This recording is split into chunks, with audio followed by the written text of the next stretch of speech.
Agora com uma entrevista importante e exclusiva. Os advogados da deputada federal licenciada Carla Zambelli apresentaram sua defesa no processo que pode levar à perda de seu mandato. O documento foi entregue à Comissão de Constituição e Justiça da Câmara dos Deputados e conta com o pedido de acariação com o hacker Walter Delgatti, condenado no mesmo processo que Carla Zambelli. Por isso, nós abrimos espaço aqui no Bastidores CNN para conversar com o advogado que representa a parlamentar, o Fábio Pagnozzi. Boa tarde, doutor Pagnozzi. Seja bem-vindo aqui ao Bastidores CNN. Eu dei uma olhada agora na peça de defesa. Boa tarde, Gustavo. Boa tarde, Tainá. Obrigado por me ceder o espaço para falarmos um pouco da deputada Carla. Eu que agradeço, advogado. Doutor, olhando a peça de defesa fala muito sobre a independência dos poderes e de que maneira o Congresso Nacional não pode ceder a uma decisão do Supremo Tribunal Federal da cassação do mandato da parlamentar. Gostaria que o senhor explicasse um pouco os argumentos presentes neste documento. Tá. Bom, é um documento bem extenso, né? A defesa, ela está bem...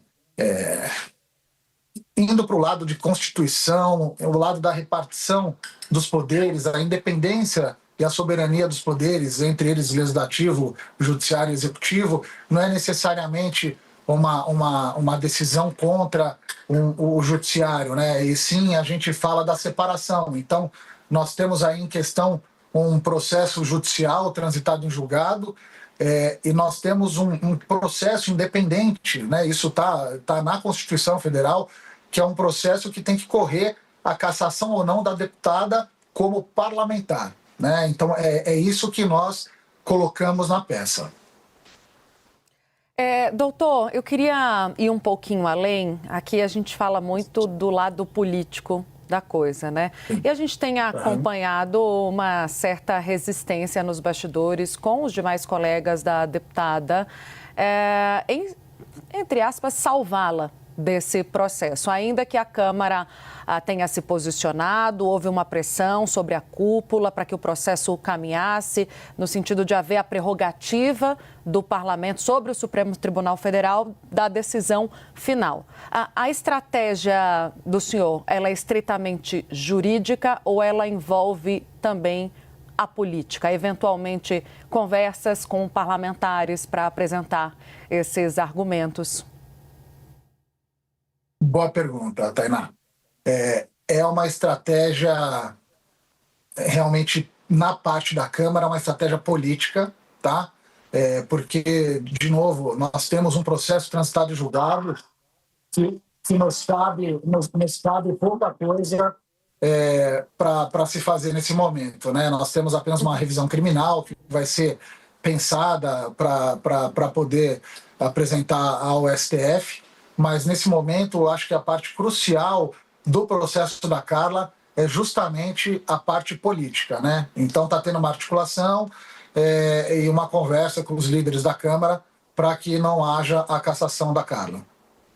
No rastro dessa avaliação em relação ao processo político, eu vou trazer um trecho da peça da defesa que eu acho que vai nessa linha, doutora, o senhor me corrija se estiver errado. Além disso, ainda nesse contexto de fragilização do Poder Legislativo, observa-se uma preocupante escalada na perseguição a deputados após a votação que suspendeu a decisão do Poder Executivo sobre o aumento do IOF. A judicialização dessa questão, ela reforça a percepção de que as guerras políticas estão se tornando pessoais e que qualquer posicionamento contrário ao governo pode ser retalhado com tentativas de silenciamento.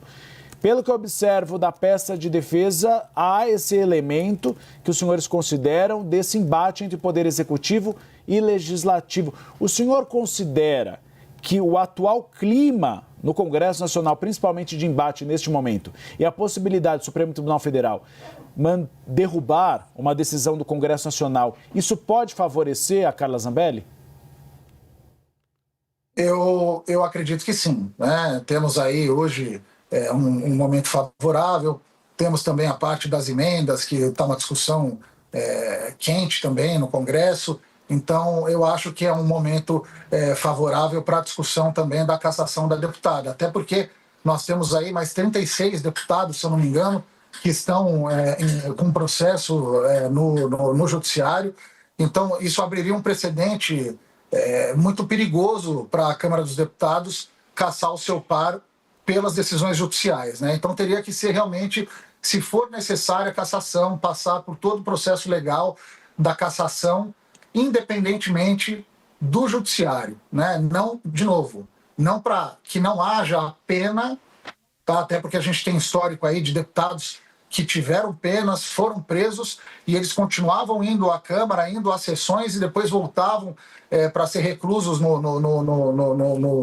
na cadeia ou na Polícia Federal, onde é que eles estivessem. Então, eles continuavam sendo deputados. Então, essa é a divisão que nós estamos tentando demonstrar para o Congresso que, independente dessa decisão judicial, nós podemos manter, sim, um deputado em exercício, até porque são praticamente 1 milhão de votos, a deputada mais bem votada do governo, uma pessoa de expressão, né? Uma pessoa com um apelo popular muito grande, e a Câmara não pode simplesmente caçá-la pela decisão judicial. Tem que haver realmente a imparcialidade de todos ali. Doutor, falando um pouquinho agora do pedido de prisão, né? A gente, tão logo o pedido saiu, foi expedido, a gente chegou a tratar aqui da possibilidade, porque a própria parlamentar chegou a discutir isso ali com aliados dela, se entregar às autoridades italianas. Isso não aconteceu. Conversamos até com o embaixador do Brasil na Itália, ele disse que estava acompanhando passo a passo junto à polícia italiana, havia indícios do paradeiro da deputada. Enfim, a prisão não aconteceu. Até quando a deputada licenciada vai continuar foragida, fugindo da polícia, doutor? Tainá, boa pergunta de novo. Vou esclarecer um pouco melhor. Ontem eu falei um pouquinho sobre isso. A deputada ela tem um mandado de prisão do Brasil, tá? Onde já se discutiu e um embaixador Mosca falou que ela estava na difusão vermelha da Interpol, e ontem foi um dos questionamentos que me fizeram, um repórter, e eu acabei respondendo da mesma forma. A Interpol, você pode pedir a inclusão do nome da pessoa na Interpol, na difusão vermelha, mas o país de origem, né, o país, na verdade, que você está pedindo a inclusão dela, precisa aceitar. Né? Então, não estou dizendo que não aceitou, existe um processo e um tempo para que isso ocorra. Quando o embaixador se antecipou dizendo que a polícia italiana estava atrás da deputada Carla Zambelli, eu falo de novo, veementemente aqui, que não existe. A deputada Carla, ela não está foragida na Itália. E de novo, não é porque ela está protegida em solo italiano, é porque a Itália precisa receber o processo. O Ministério da Justiça italiano, ele precisa que esse processo seja apostilado, traduzido da forma oficial e não simplesmente baseado num pedido político. Então, o Ministério da Justiça italiano já está sabendo? Ele já está sabendo. Ele oficializou a defesa da deputada na Itália? Não. Então, esse boato de que ela está escondida, não, ela não está escondida, ela está à disposição das autoridades italianas. Então, quando a defesa da Itália receber um pedido oficial da justiça italiana para que ela se apresente, ela vai se apresentar.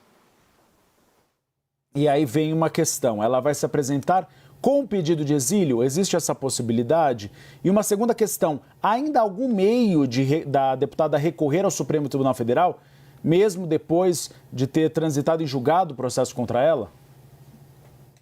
Boa pergunta também, Gustavo. Olha, essa pergunta, eu falei um pouquinho antes, cabe sim uma revisão criminal, até porque ela foi julgada não por um pleno, ela foi julgada por 3 ministros, né?